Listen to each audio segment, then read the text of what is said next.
Hello friends, welcome to ATM cinema 1134 movie review. ఈ వీడియోని ఒక లైక్ చేసి కొత్త వచ్చిన వాళ్ళైతే మన ఛానల్ని సబ్స్క్రైబ్ చేసుకోండి ప్లీజ్. మూవీ రన్ టైం వచ్చేసి 1 hour 43 minutes ఉంది. ఇది ఒక లో బడ్జెట్ మూవీ. బ్యాక్గ్రౌండ్ మ్యూజిక్ కొన్ని చోట్ల బాగుంది. సినిమాటోగ్రఫీ జస్ట్ ఓకే, అంతేం లేదు. మూవీలో ఇంకా మంచి ట్విస్టులు ఉంటే బాగుండేది, కొన్ని బాగున్నాయి.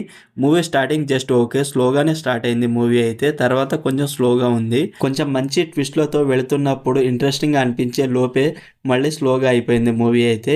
రైటింగ్ బాగలేదు, బోరింగ్ స్క్రీన్ ప్లే. స్టోరీ ఏంటంటే ముగ్గురిని కిడ్నాప్ చేసి ఒక రూమ్లో పడేస్తారు. అందులో ఒకరు ప్రొఫెషనల్ హ్యాకర్ అవ్వాలనుకుంటాడు, ఇంకొకరు యూట్యూబర్ అయి ఉంటాడు, మూడో అతను సినిమా ఛాన్స్ల కోసం తిరుగుతూ ఉంటాడు. వీళ్ళు ముగ్గురు ఒకరికొకరు తెలియదు.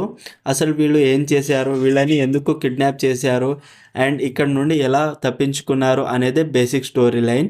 ఒక 3-2 సీన్స్ బాగున్నాయి అంతే, మిగతాదంతా స్లోగానే ఉంది, బోరింగ్గా ఉంది. ఓవరాల్ మూవీ నాకైతే నచ్చలేదు. మరిన్ని మూవీ రివ్యూల కోసం మన ఛానల్ని సబ్స్క్రైబ్ చేసి బెల్ ఐకాన్ ఆన్లో పెట్టుకోండి. Thank you.